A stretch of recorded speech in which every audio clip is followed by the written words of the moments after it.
research word by word, line by line, paragraph by paragraph. So if I have a question, what was the temperature that day? I find out what the temperature was, and what did they have for breakfast that day? I find that out. So I just do it. Then you throw in the travel. Then you throw in. Where do you organize that, by the way? Like, do you have like a Word document where you're keeping your sources, or? And by the way, we've been talking about this all day. We've been going through World War II and everything. But your new book, as you've said, is taking Midway. Which, first of all, what made you want to cover this story right here? Churchill. That's perfect. And I'll tell you why.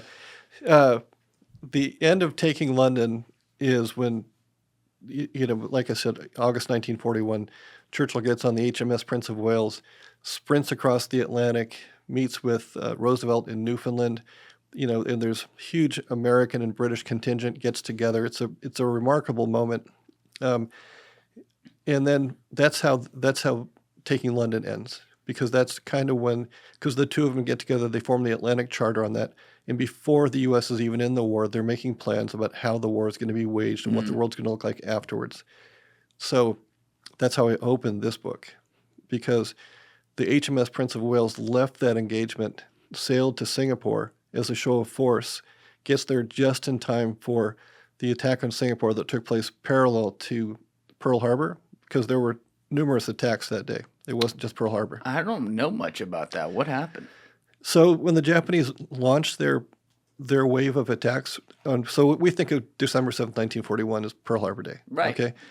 Simultaneously, and it was December 8th because of the time zone change, they attacked Hong Kong, Singapore, the Philippines, a couple other places. But there were numerous attacks all taking place including the Malay Peninsula. So what happens is Churchill sends the HMS Prince of Wales, which is the world's biggest and baddest battleship, as a show of force to make sure the Japanese know their place and stop this crazy shit. And they sink it. It sends shockwaves around the world. This amazing battleship, it goes down just because of an aerial attack. And so that's how the book opens, and the reason it opens like that, to carry the continuity of Churchill into this book, but also when Singapore ultimately fell a couple months later, the Japanese controlled all of the Pacific. The only thing that was left to get was to kick the Americans out of Hawaii, and the way to do that was to take Midway. So this Midway is the battle after Pearl Harbor. Can we pull Midway up on the map so people can see that? Yep. Just to give context. In Midway, as you probably know, gets its name because it's halfway between Tokyo and San Francisco. Right. I remember, I haven't watched it in years, but it's making me want to go watch it again. The World War II in color of the Pacific, when they go battle by battle, it's insane. Insane. If you want to watch a really good short documentary, John Ford, the director, was on Midway during the fight, and he filmed it, and it's super cool. Whoa. Yeah. And Henry Fonda is one of the narrators. Oh, that's really cool. Ironically, when they made the movie Mr. Roberts, they went back and filmed parts of it on Midway, and Fonda was on the ship. So, wow. Kind of cool. All right, so we got it on the map right there, like you said, halfway through. How far approximately from Hawaii would that be? About 1,200 miles. Yeah, it's like 1,200. And how big is Midway? It's tiny. There are 3 islands, and it's an atoll, so it's surrounded by a ring of coral, and so that's what atolls are. It's an island surrounded by coral, and they're beautiful. They're the kind of stuff of postcards. And at one time, Midway was a Pan Am Clipper base, visited by, among others, Ernest Hemingway on his way on a Pan Am Clipper across the Pacific. Is that why they called that island Bikini Atoll? I guess. Remember where we did the nuclear test? Nuclear stuff. We blew it up. It's gone. Yeah, H-bombs. Wow. I never knew that. Okay. Yeah. So it's not that big, and this is where the first battle occurs. And so did your book focus, I assume, on the whole build up to that, and then the full battle itself? Like I said, I get stuck, and so I open with Prince of Wales, and it's like, this is a great opening. We got Churchill. The books are all linked, because taking London goes straight into taking Midway, and then where do I go next? And the natural thing to do was tell some backstory, but I decided to go all the way back to millions of years ago when lava formed this island, and then the atoll was formed with the coral, and then the people who had visited that over the years, including an amazing bird population. Like the population, you can't go to Midway Island now as an individual because the huge bird population there, like literally millions of seabirds make that their home, and they nest on the ground. So almost everywhere you walk, you're about to step on a bird, and they're nice birds. I mean, they're not aggressive. They don't fly away. They just stay on their nest, and so it's a big bird sanctuary now. Oh my God. Yep. That's wild. But at one time, the birds have been there for a long time, and when it became very popular at the turn of the 20th century for women to put a feather in their hat, that was the look with ladies had hats with big elaborate tropical feathers. Japanese poachers came to Midway and would kill birds by the hundreds of thousands just for the feathers.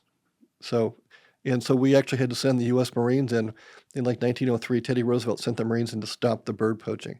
So the Japanese involvement with Midway didn't just start in June 1942. It started 50 years earlier. A long time before. Yeah.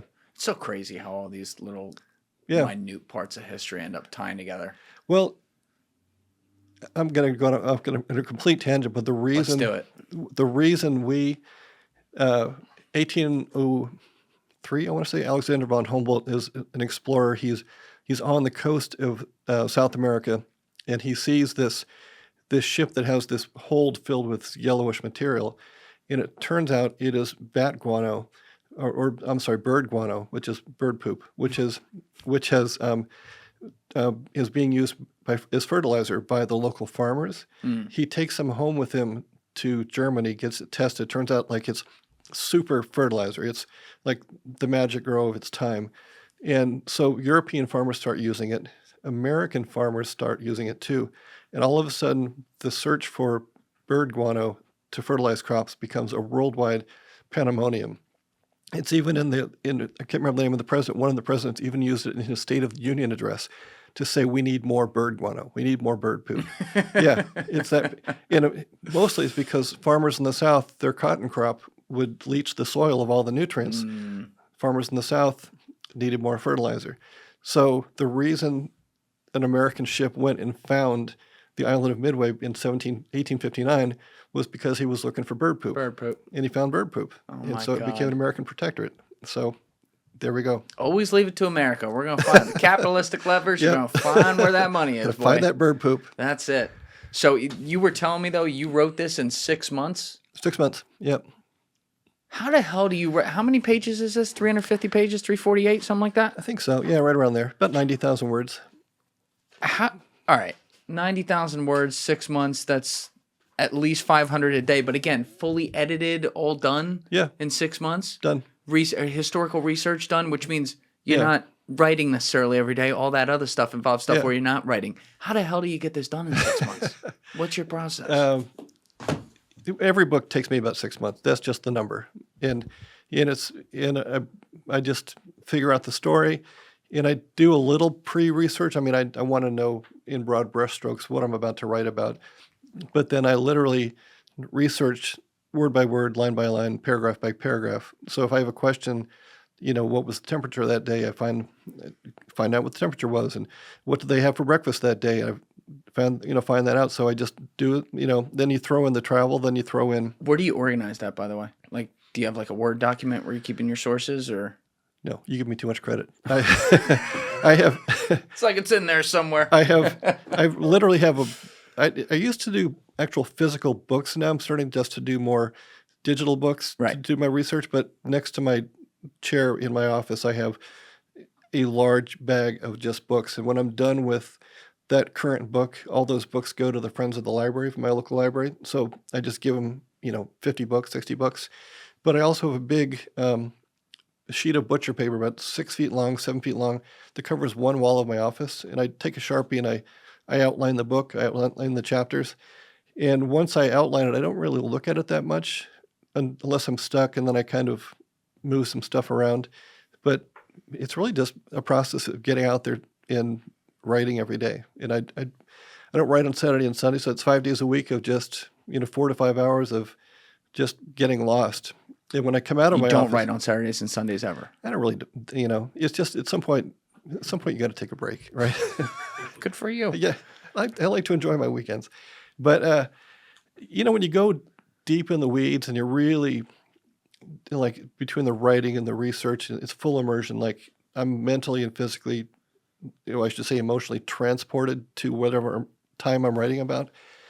When I leave my office, my wife says I look like a crazy person, and she literally won't let me drive for about an hour after I get out of there, just because I'm not present. I'm not physically in the same place. It's just full immersion. It's my superpower is just hyper focus. So probably the ADD.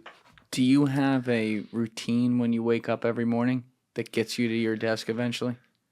Yeah, like I hear the Tim Ferriss stuff with all the routines, and everyone's just like, I take 5 milligrams of this and 10 milligrams. Yeah, people are different. Yeah, Yeah. all different shit. So I wake up. I still read the newspaper, so I read the LA Times. Yeah, I do. Yeah. Good for you. Yeah. It's like this thin now. It's eclectic. Yeah. And when I drink some coffee. Wait, so O'Reilly knows you read the LA Times and he still works with you? That's cool. Yeah, he doesn't. We don't work together anymore. We're done. He didn't tell you that was a rag or something like that. I feel he like says he'd be yelling at you. He says, he doesn't like anything. Can I say that? I don't know. Yeah, it's all right. What does the NDA say? It can mean a lot of things for him. Anyway. Yeah. No, Anyway. I just have coffee. I feed my dogs, and I go sit down and write. So Is there like a mental switch that goes off, like when you sit down in that chair? Where I really nerd out over this stuff. Where you're just like, I'm now the professional doing this. I'm here. This is the only thing that I'm put on this earth right now to do. Like a presence that comes over you. Yeah, well, it's a slow process. Like I'll sit down, and I might kind of, check some sports scores or something like that online, or just check some stuff out. Do some emails, but then slowly it's like, I wonder, what about this angle? Like with military books, learning the proper name of an armament, or like the caliber and all the real minutia. If I go back, and so what I do is I take what I wrote the day before, and I'll print it out, like literally print it out. So that's the first thing I do every morning when I start to write, and I'll read it out loud, and I'll just, because it usually sucks, then you start fixing and massaging. And as you do that, it takes you back into the story, so that when you fix those 3 or 4 pages, and then you kind of just transition, and then that's when you just kind of dive off the cliff, and there's no going back, because once you really plunge into what you're researching, it just takes hold. And my wife, every now and then, will come knock on the door of my office, but she knows that if she does it, she's going to break the spell. Yeah. So she just leaves me alone most of the time. How many hours do you usually stay in there? About 8 to 12:30 or 1. Yeah, about 1. I live near a really nice, wild, stretch of canyon. So about then I'll either go, hike in the canyon for a little bit just to clear my head. And I also coach the cross country and track teams at my local high school. And so I go down and I coach for a couple hours, which is good because it gets me out of the geek nerd writer isolationism, and I have to deal with, high school kids. You guys have no idea what happened in Midway. Shut the fuck up. Give me 100. Every now and then I will, like, hey, do you guys know what happened? Let me tell you about the HMS Prince of Wales. And they're like, Dugard, just shut up. And then what I'll do is I'll take that day's writing, that I'll print that out again, and I'll take it with me. If I stop on my way home from practice and have a beer, I'll just sit at the bar and I'll edit right there. And everybody thinks I'm a school teacher editing, like grading papers. Oh, you're grading papers? That's so cool. It's like, I'm working on a fucking book, man. Just leave me alone. It's way more important. It's way more important. No, teachers of the world, forget what I just said. No, but then, because it's good, because then I put closure on it. It's like, all right, it's okay, but we'll fix it in the morning. Then I'll start again the next morning, print it out again, and off we go. So you keep looping each section, basically. Yeah. Every day is a loop of that section where it just builds another layer to it, and then you just re-improve that layer the next day. But, like, a lot of people struggle with the concept of trying to get, not even necessarily perfect, but trying to get it mostly right and getting the cadence right when it's coming out. Yep. And they struggle with that because then they're like, they'll write 250 words and then they're like, this sucks, and they rip it up and they got to start over. Yep. But it sounds like you're more, correct me if I'm wrong here, you're more of the mindset of, let me get all the ideas, like that outline floating in my head of what this is, onto the paper. I don't care if it's fucking terrible. I'm going to look at it tomorrow, and the clarity of having got that out, I'm going to be able to go back in and be able to say, oh, no, now that I've had a day to process this would sound better if I wrote it that way or this way. Yeah. That's it? Hunter S. Thompson used to say, pages means progress. And I agree with that, because if you can spin all you want, and it's the worst feeling in the world, because let's say on Monday you're on page 5, and by the time you're on Friday you're on page 6. You wasted the whole week. Just get it out. Like, I can't remember who the author was. A 19th century guy said, vomit on the page in the morning, clean it up in the afternoon, and that's exactly it. But like just today though, I was editing the first 150 pages of the book I'm working on now. What's that about? It's about the running boom of the 1970s. Oh, that's right. You told me that. It's kind of a big departure, and it's a big historical challenge, but super fun. It's just a complete departure. But I felt like it was a very tight document, and I only printed them out because I was going to be on a plane for 6 hours, and I thought I'd have time to edit it. And I've gone through those pages, and as good as I thought it was, I found so much that could be better. So many words that could be taken out. So many thoughts that could be expanded and clarified, and it actually gives you a breath of fresh air about what you're going to go into next. Yeah, and I think part of what you're getting at here is the complexity versus simplicity thing. Like, there's this idea with like the creative writing endeavor, you gotta not necessarily use big words or whatever, but you gotta be so descriptive on every little thing because that's what makes people picture stuff. But in reality, it's the same as everything else, it seems like, where it's like you can do that, but can you do that with great brevity, and can you be taking away from things to allow Right. the reader to capture more with their mind rather than being told what to do? Totally agree, because when one of the ways that you kind of touched on this, I like to write in a very cinematic way. I want Yes. the reader to be with me in the moment.